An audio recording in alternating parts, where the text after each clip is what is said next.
नमस्कार दोस्तों, खम्मा गणी। तो हम पढ़ रहे थे राजस्थान के लोक देवता, उसके बारे में हमने देखा। एक एक करके रामदेव जी के बारे में देखा, बाकी और देवताओं के बारे में देखा। आज हम जो पढ़ने जा रहे हैं राजस्थान के लोक देवता पाबू जी के बारे में, कि पाबू जी थे कौन, क्या थे, किसके बारे में। पाबू जी के बारे में देखो, पाबू जी के बारे में हम पढ़ने जा रहे हैं। पाबू जी का पूरा नाम तो क्या था? पाबू जी राठौड़। पाबू जी राठौड़। पाबू जी का पूरा नाम क्या था? पाबू जी राठौड़। इनकी माता, एक पिता और एक इनकी कौन थी? पत्नी। क्योंकि एक इंसान हो, एक आदमी हो या देव हो, उसकी जिंदगी में तीन चीजों की अहम भूमिका होती है। उनकी एक माँ की, एक बापू रहे, एक पत्नी रहे, एक जिन्हें मोहतरमा कर। देखो, बाबू जी की माँ का नाम था कमल देव। बाबू जी की माँ का नाम क्या था? कमल देव। पिता का नाम था धांधल देव। धांधल देव राठौड़। धांधल देव राठौड़। इनकी जो पत्नी थी उनका नाम था सुप्यार देव। अरे वाह, क्या नाम है भाई, मजा आ गया। क्या नाम था? सुप्यार देव। कि सुप्यार देव कहां के रहने वाली थी? अमरकोट, उमराना, अमराना। कहां की? अमरकोट की। जो अमरकोट वर्तमान में कहां पड़ता है? पाकिस्तान में। जो पाबूजी राठौड़ है, वो पाबूजी राठौड़ लक्ष्मण के अवतार। बाबूजी राठौड़ किसके अवतार? लक्ष्मण के अवतार। और राव सिंहा, राव सिंहा के क्या माने जाते हैं? वंशज। बाबूजी रो पूरा नाम क्या है? बाबूजी राठौड़। माता रो नाम क्या है? कमल देव। पिता रो नाम धनदेव राठौड़। पत्नी का नाम सुप्यार देव। कहां की रहने वाली? अमरकोट, पाकिस्तान की। अमरकोट पाकिस्तान में किसकी पुत्री थी ये? अमरकोट का शासक था उस वक्त सूरजमल सोडा। सूरजमल सोडा। और ये इसकी क्या थी? पुत्री थी। पुत्री का ब्याह इससे हो गया। अब देखो कि बाबूजी राठौड़ का जन्म कब हुआ? बाबूजी राठौड़ है, उनका जन्म हुआ था 1239 ईस्वी को, चैत्र माह की अमावस्या के दिन। चैत्र माह की अमावस्या के दिन कौन सी जगह हुई हो गुरु जी? कोलूमंड गांव। कोलूमंड गांव की गुरु जी। कोलूमंड गांव कहाँ है? कोलूमंड गांव पड़े टाबरो, जोधपुर में। कठे पड़े? जोधपुर में। ये बात समझ में आ गई ना? बाबूजी राठौड़ का पूरा नाम बाबूजी राठौड़, माता का नाम कमल देव, पिता का नाम धनदेव राठौड़, पत्नी का नाम सुप्यार देव। कहां के रहने वाली थी? अमरकोट, पाकिस्तान की। किसकी पुत्री थी? अमरकोट के सुल्तान या शासक सूरजमल सोडा की पुत्री थी। इनका जन्म कब हुआ? 1239 ईस्वी को, चैत्र अमावस्या के दिन, कोलूमंड गांव, जोधपुर में हुआ था। किसके अवतार माने जाते हैं? लक्ष्मण जी के। वंशज किसके माने जाते हैं? मारवाड़ के पहले शासक जो बीकानेर के बने थे, राव सिंह के वंशज माने जाते हैं। अब देखो, इसमें आगे बढ़ते कि बाबूजी बारह में क्या बात है। अब इसके बारे में आगे पढ़ते हैं। बाबूजी राठौड़ की बताया जाता है कि कुछ ग्रंथों में एक बहन भी थी। बाबूजी राठौड़ की एक बहन थी और उस बहन का नाम था रविसुना।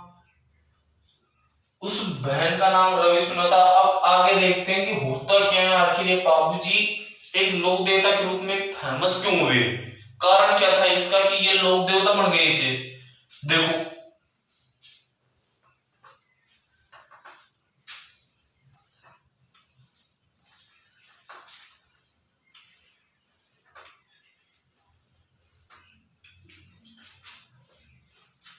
देखो देखो पाबू जी का जन्म कहां हुआ था, कोलूमंड गांव में। कोलूमंड गांव और बठेटा और पड़े पड़े जोधपुर में। देखो कोलूमंड गांव में हुआ था, जिस वक्त कोलूमंड गांव में पाबूजी राठौड़ रहते थे उस वक्त इस गांव में एक शख्स और था, वो भी इसी वक्त रहता था। पाबूजी राठौड़ जिस समय इस गांव में रहते थे उसी समय इस गांव में एक चारनी रहती थी और उस चारनी का नाम था देवल चारनी। अब मतलब सीधी सी बात ना कहा तो चारण की पत्नी क्यों है चारणी। कोलूमंड गांव में इनका जन्म हुआ। कोलूमंड गांव में जब पाबूजी रह रहे थे उसी वक्त इस गांव में कौन रहती थी, चारणी, देवल चारणी रहती थी। बताया जाता है कि देवल चारणी के पास एक घोड़ी थी और उस घोड़ी का नाम था केसर कालमी घोड़ी। केसर कालमी घोड़ी ऐसी आदित्य सुंदरी घोड़ी थी कि इसको उस वक्त देखने के लिए लोग बठन टावरों 50-50 किलोमीटर का पैदल चलना आया। मतलब इतनी आदित्य सुंदर घोड़ी थी कि इसकी हर कोई राजा, हर कोई शासक, हर कोई सामंत मतलब इसके मुंह मांग की मत देने के लिए तैयार था, इतने सुंदर यह घोड़ी। लेकिन देवल चारणी क्या कहती कि भाई मेरी घोड़ी मैं किसी को नहीं दूंगी। क्यों नहीं देगी भाई, देवल चारणी की जो गाय थी गायों की रक्षा करती थी, रखवाली करती थी केसर कालमी घोड़ी, इसलिए देवल चारणी केसर कालमी घोड़ी अपनी किसी को नहीं देती थी। अब वह वक्त जो पाबूजी राठौड़ थे, पाबूजी राठौड़ की एक बहन थी और इन्होंने अपनी बहन का विवाह किया था जायल, जायल का जागीरदार था।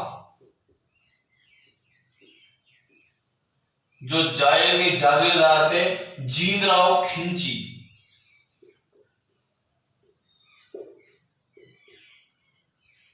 जींदराव खिंची जो पाबूजी राठौड़ ने विवाह किया जायल के जागीरदार जींदराव खिंची के साथ, यानी जींदराव खिंची पाबूजी राठौड़ के क्या हो गए, बहनोई। जब एक बार जींदराव खिंची कहां पे आए थे, कोलूमंड गांव अपने ससुराल आए थे। जब ये ससुराल आए तो इन्होंने देवल चारणी की केसर कालमी घोड़ी को देख लिया। जब इन्होंने बठे टावरों केसर कालमी की घोड़ी को देखा तो देवल चारणी से कहने लगा कि चारणी तेरी घोड़ी मुझे चाहिए, मुझे तेरी घोड़ी पसंद आ गई है कि तेरी घोड़ी मुझे दे दे कि चाहे तू बदले में कुछ भी ले ले। तो चारणी ने कहा कि मैं ये घोड़ी अपने किसी को भी नहीं दूंगी।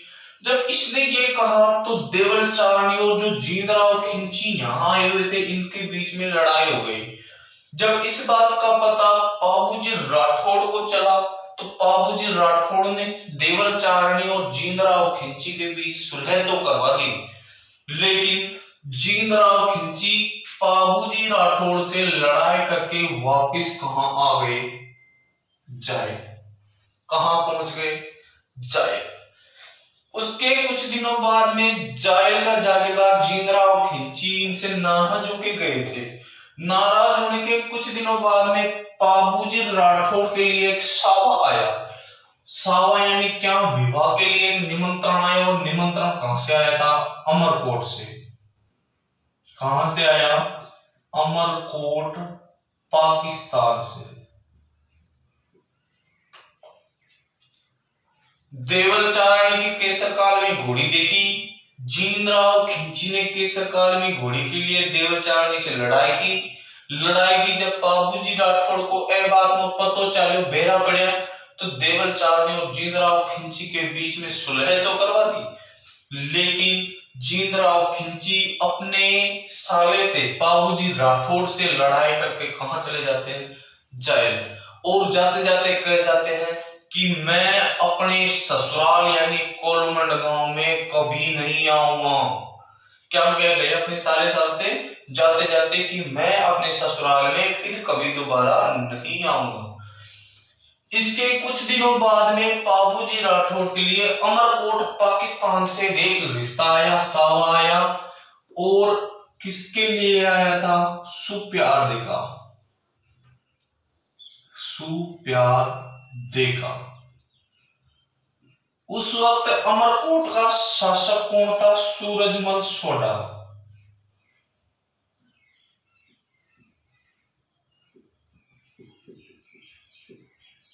सूरजमल सोडा। अमरकोट अभी पाकिस्तान में उमरकोट है, उसका पहले नाम अमरकोट था, उससे पहले नाम उमराना था। यानी हम कह सकते हैं उमराना, अमरकोट, उमरकोट। कहां है?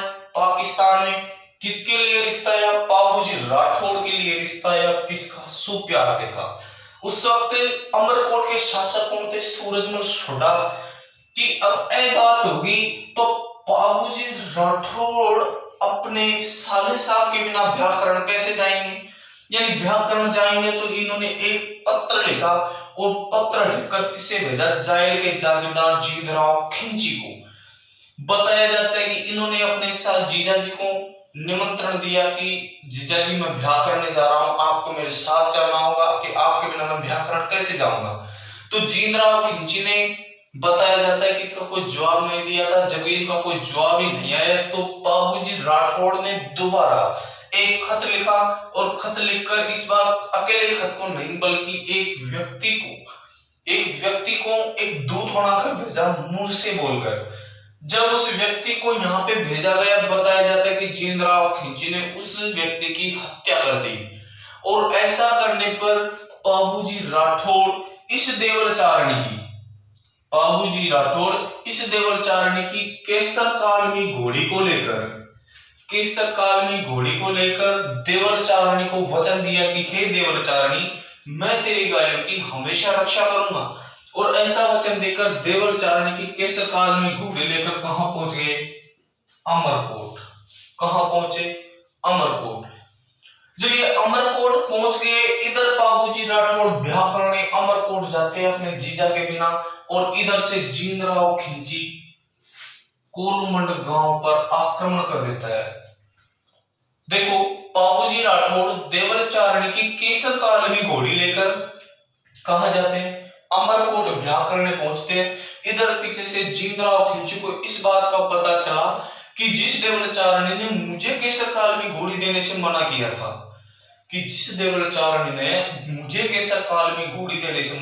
था, वो केसर कालमी घोड़ी मेरे साले बाबूजी राठौड़ को दे दी।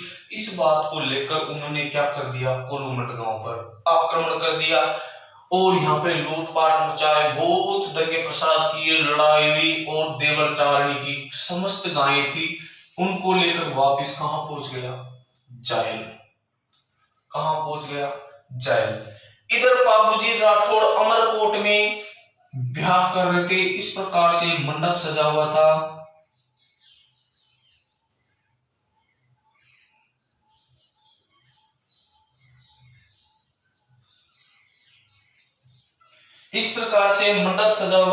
और बताया जाता है कि बाबूजी राठौड़ के 3.5 फेरे यानी चौथा फेरा पूरा होने ही वाला था। इतने में ये देवल चारणी कहां पहुंचती है? अमरकोट। कहां पहुंचती है? अमरकोट पहुंचती है। जब इधर बाबूजी राठौड़ 3.5 फेरे लेकर चौथा फेरा कंप्लीट ही करने वाले थे, देवल चारणी पहुंचती है और बाबूजी राठौड़ से कहती है कि हे बाबूजी राठौड़, आपने मेरी गायों की रक्षा का वचन दिया था और आप मेरी केसर कालमी घोड़ी लेकर आए थे। आप मेरी केसर काल में घोड़ी लेकर आए। इस बात से नाराज होकर आपके जीजाजी जींदराव खिंची ने कोलमंड गांव पर आक्रमण कर दिया और आक्रमण करके इसमें समस्त गायों को ले लिया। इतनी बात सुनते ही इसने कहा कि हे चारणी, 4 फेरे मेरे पूरे हो गए, 3 ही फेरों की बात है, मैं तेरी गाय बाद में भी ले आऊंगा। तो इसने कहा नहीं बाबूजी, मुझे मेरी गाय चाहिए अभी और अभी, आप मेरे साथ चलो या फिर मेरी केसर काल में घोड़ी मुझे दे दो। इनको जाना पड़ा, मजबूर थे, क्योंकि इन्होंने गाय की रक्षा का वचन देकर केसर काल में घोड़ी ली थी इनसे। जब इन्होंने कहा तब इनकी बात नहीं मानी बाबूजी राठौड़ की, तो इन्होंने क्या कहा सुप्यार देके पिता सूरजमल सोडा ने कि देख चारणी, मेरी पुत्री अर्धव्याही रह जाएगी, कि देख चारणी मेरी पुत्री अर्धव्याही रह जाएगी, मेरा नाम बदनाम हो जाएगा अमरकोट में। तो ऐसा कर, जितनी गाय तेरी जींदराव खिंची लेके गए हैं उससे दुगनी गाय मैं तेरे को दे दूंगा। तब ये देवल चारणी है सूरजमल सोडा से कहती है कि मैं इतने नीच ना कि बेचारा ना कि जो तुमसे गाय ले जाकर अपने घर में रह ले, भया में हमने भी बैठना है, हमारी भी कोई इज्जत है। इतने एक बात सुनता है जो हमारे बाबूजी राठौड़ फेरे में बैठे हुए थे, इन्होंने कहा सूरजमल सोडा से कि मेरे 4 फेरों के साथ ही मेरा विवाह संपन्न हो गया। और इतना कहकर बाबूजी राठौड़ अपने 3 सहयोगी के साथ चांदा डेरा हरमल, बाबूजी राठौड़ चांदा डेरा और हरमल के साथ जायल के जागीरदार जींदराव खिंची से युद्ध करने निकल जाते हैं। और बीच में जाकर देंचू गांव कहां पड़ता है? जोधपुर में। देंचू गांव जोधपुर में रुक जाते हैं और यहाँ जींदराव खिंची के विरुद्ध भयंकर लड़ाई होती है। और इस दौरान देंचू गांव में जींदराव खिंची से युद्ध करते हुए बाबूजी राठौड़ वीर गति को प्राप्त हो जाते हैं। और इस प्रकार लोक देवता बाबूजी राठौड़ एक लोक देवता के रूप में प्रसिद्ध हुए। गायों की रक्षा हेतु बलिदान देने के कारण बाबूजी राठौड़ को गोरक्षक देवता के नाम से जाना गया। किस नाम से? गोरक्षक। इसको यहां लिख देता हूं।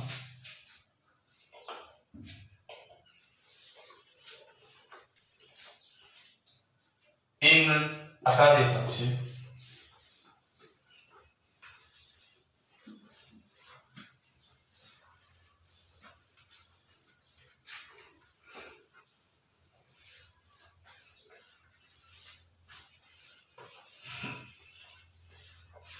देखो, देंचू गांव में जाकर जब ये रुके, इन्होंने घमासान लड़ाई की। देंचू गांव जोधपुर, देंचू गांव जोधपुर, देंचू गांव जोधपुर के बारे में हम लिख सकते हैं कि इस दिन देंचू गांव के अंदर बाबूजी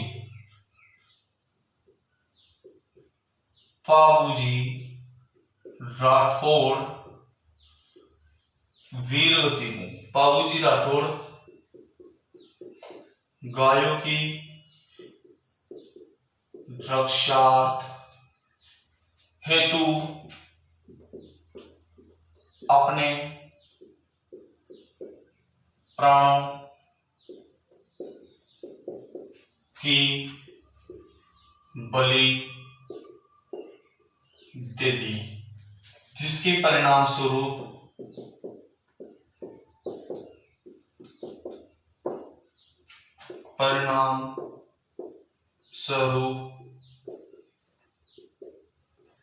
बाबूजी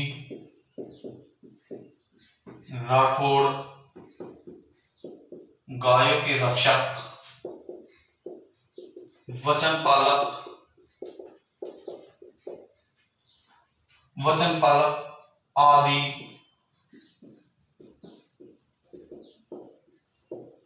लोक देवता के रूप में अजर अमर हुए।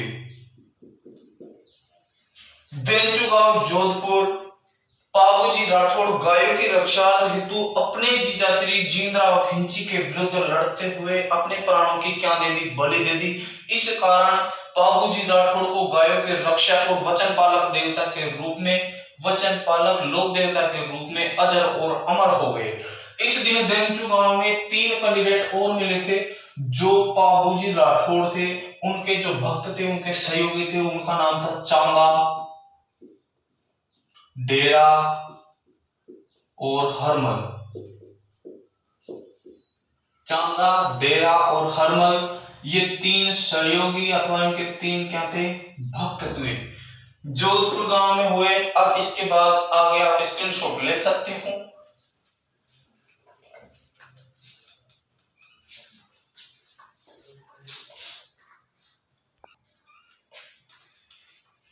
देखो